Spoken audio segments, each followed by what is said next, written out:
Having introduced this interesting medieval character, Anselm, who is now the abbot of the monastery of Bec, we're going to turn to his famous ontological argument for God's existence. And you have to kind of pay attention closely here because the argument itself requires a little bit of concentration.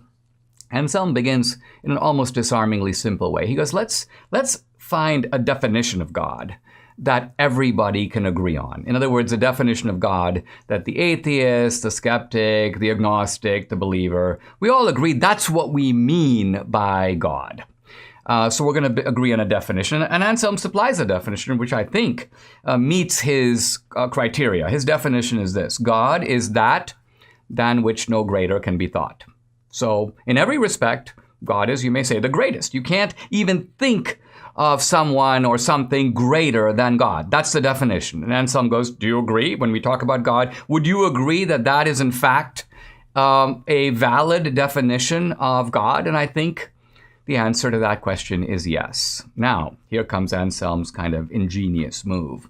Anselm says, this God, this being than that, than which no greater can be thought, this being either exists in the mind alone or exists in the mind and in reality. It's possible that God exists only in the mind. We can think of God, but there is no God. Kind of the way you can think of a unicorn, but there isn't a unicorn. Or, says Anselm, that than which no greater can be thought exists in the mind, or in the mind and reality both. And then Anselm says, which is greater? Is it greater to exist only in the mind? Or is it greater to exist in the mind and in reality? Obviously the latter. And then Anselm says, but if that's true, then I've proven my case. Why? Because if God is that than which no greater can be thought, and that than which no greater can be thought either exists only in the mind or in the mind and in reality, it's obviously greater to exist in both. Therefore, that than which no greater can be thought must exist not only in the mind, but also in reality. Now, if this seems a little confusing to you, you may want to kind of go back and play this a couple of times. Why? Because this is Anselm's proof. It's a proof that has frustrated, bewildered. It almost seems like a sleight of hand when you first hear it, and this was true of me too. I was like, this is ridiculous. This is like a magician pulling like a hat, a rabbit out of a hat. This seems a little crazy. But when you go back and you start with the premise and you follow its logical steps, it's a little hard to say what's wrong with the argument. A lot of people have tried to do that. Here, by the way, is my old debating partner, Christopher Hitchens, trying to refute Anselm. It does not go well. This is from Hitchens' book, God is Not Great. He gives an example of a child in a novel who is asked by its mother, why do you believe in dragons? And the child says, well, clearly if there is a word called dragon, then dragons must exist. So this is Hitchens' summary of Anselm. Hitchens thinks that Anselm is saying that if you can imagine something, it must exist. I can imagine aliens, therefore there must be aliens. I can imagine a unicorn, therefore there must be unicorns. Now, this is not Anselm's argument at all. Anselm is not making a preposterous transition, you may say, from the imaginary to the existential. Anselm isn't saying that everything we think of must exist, not at all.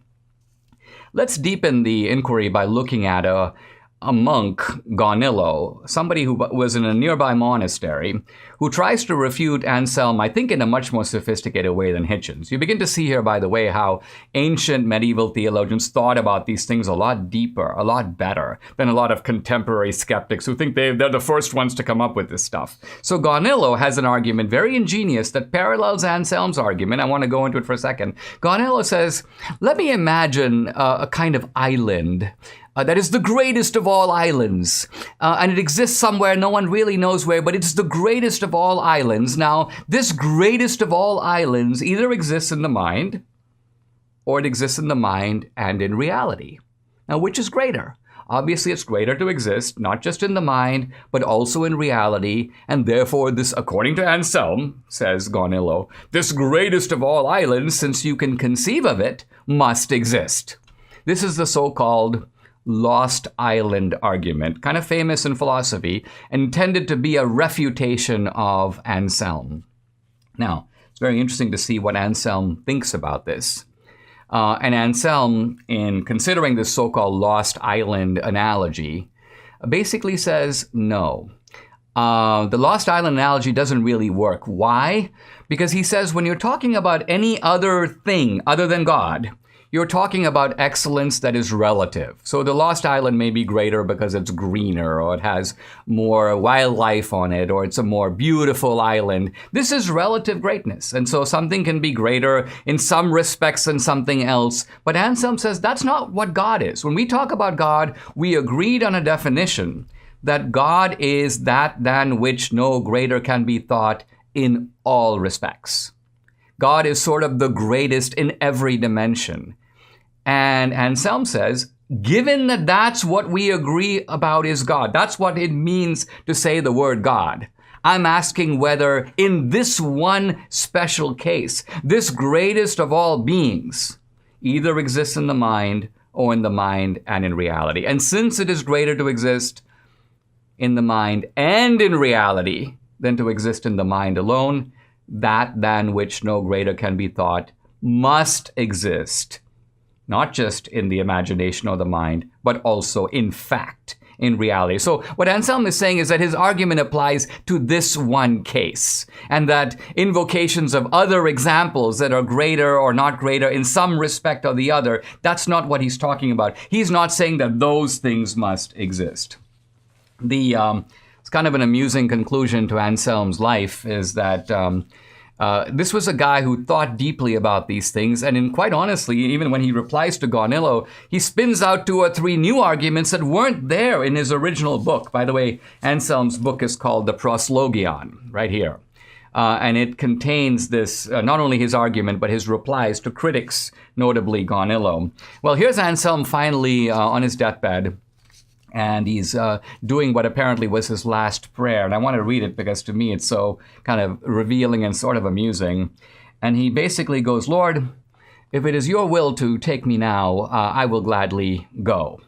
He goes, my heart longs for a reunion with you. But he goes, but Lord, if you want to leave me on earth for a little bit longer, he goes, I've been sort of tossing in my mind this idea of the origin of the soul. He goes, that's bewildered people for centuries. He goes, I think I've got this one figured out. And if you give me a little more time, I'll have this one licked as well. So here you got Anselm kind of making a little bit of a bargain with God. Yeah, you can take me now, send me to heaven. It's going to be okay and great and all. But, kind of if you want one of your servants to figure out this business about the soul, I think I'm your man. Just give me a little more time and I'll get it done. So this is Anselm, a very interesting character who has a lot of things to say on a lot of topics. But to this day, within philosophy, his ontological argument for the existence of God continues to challenge, to provoke, and to make one think more deeply about the question of being itself.